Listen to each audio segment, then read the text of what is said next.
Siksik, liglig at nag-uumapaw. Bebs, tingnan mo, dumating na yung in-order ko dito. From Cocina de San Andres. Yung in-order ko guys, super sealed niya at super safe ng product talaga. Ito na yung product natin. Spicy lemon garlic butter scallop. So kakain ako ngayon kasi for the hungry ang person. Siyempre, yung pinakaunang product nila na natikman ko, yung Spanish style bangus. Ayan. So kakain tayo ngayon. Wala ko na kanin. Ito mga ganitong foods guys, perfect to sa mga nagbo-boarding house, sa mga nag-apartment. Ayan. Kasi nga, ayan, ang shelf life naman nito 6 months. By the way guys, meron akong trick. Kung nahihirapan kayong magbukas nito kasi super sealed niya, ang ginagawa ko, ano mo siya doon sa semento. Gaganon mo siya hanggang sa ma-fold yan. Then mag-open na siya. Ito yung spicy lemon butter garlic natin. Super siksik, liglig at nag-uumapaw. Bebs!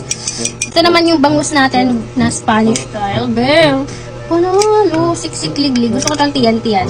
Init-init pa yung aking rice. Kain tayo!